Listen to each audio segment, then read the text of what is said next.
I'm going to title this video Pause. It's about post-acute withdrawal syndrome. Post-acute withdrawal syndrome for benzos, uh, from everything that I could find in literature and from my own personal experience, uh, is the worst type of withdrawal and the longest detox process there is for chemical dependency. A lot of the information that has to do with chemical dependency for benzodiazepines has basically been covered up. They did a study in Europe in 1993 to figure out why people become so dependent on benzodiazepines. And after 2 weeks of taking the benzo, whatever they are, whether it's clonazepam, Ativan or lorazepam or Xanax or whatever, you can get post-acute withdrawal syndrome for benzos. And it puts a protein in your brain, changes your chemical makeup, and that protein sends signals to your parasympathetic and sympathetic nervous system and puts you into a state of panic, similar to a panic disorder diagnosis. And a lot of people that become dependent on benzos are misdiagnosed with anxiety disorders or panic disorder or whatever, maybe even insomnia. I know I was. And I was addicted to these things for over 22 years. I was told by specialists that I could never stop taking benzodiazepines.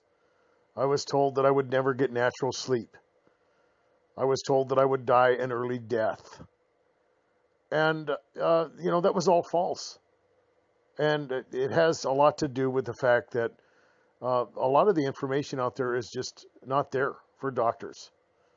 And a lot of people are prescribing, benzodiazepines, and they have no knowledge of, what happens to people when they take it. If you're taking benzodiazepines, here and there, you'll probably be okay. But if you're taking it on a daily basis, it only takes 2 weeks for you to get that. And I went back and forth. I would, the doctors would, I think you are addicted. We'll try to, detox you, and they might tough it out for a month or two, and then they would decide, after watching me stay awake pretty much the whole time, that I needed to go back on. And it took me probably about 4 months to where I could actually literally fall asleep with the aid of some very sedative, non-narcotic medications, antidepressants and stuff like that. I played around with a lot of that.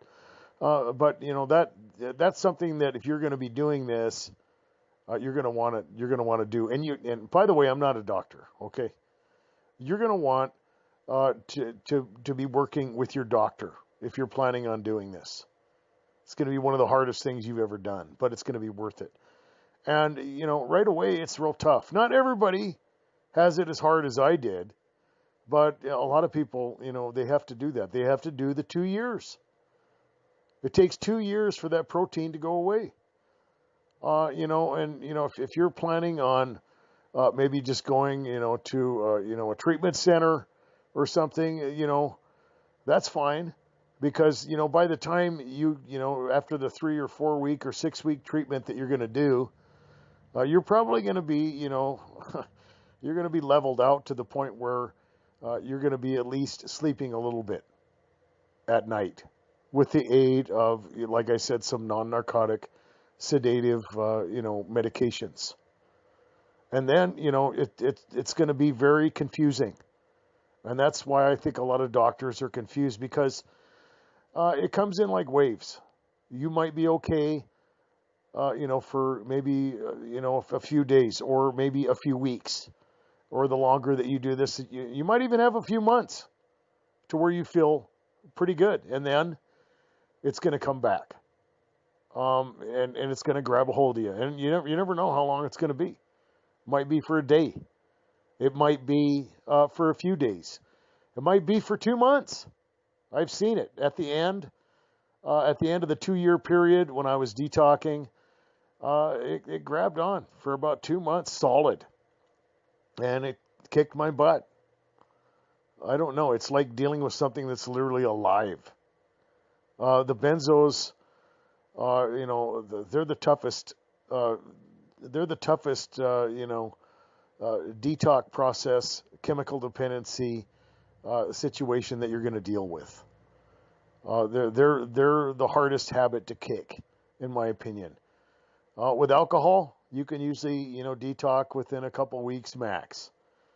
With heroin, if you don't get on Suboxone or something like that, people usually they're done in about 2 weeks to a month.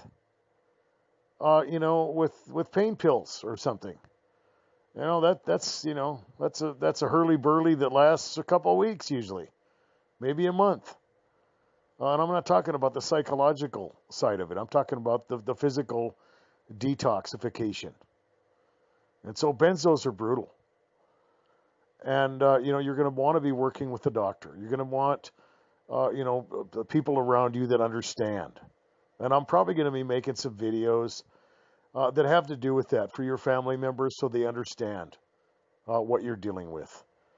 Because, a lot of times when people watch somebody else suffer, they kind of resent them because they're ruining their, fun.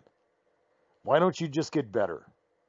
Why are you always, having a problem?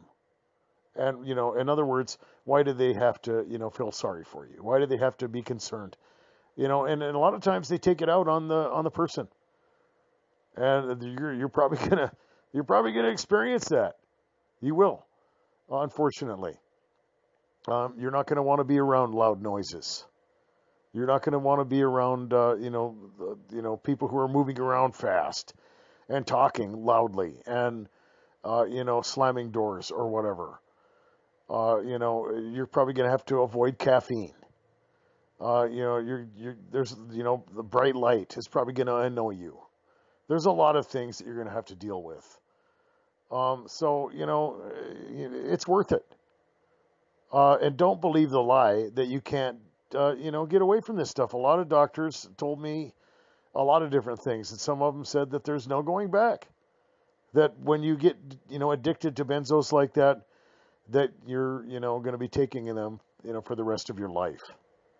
And it's just simply not true. Guys, take care of yourselves.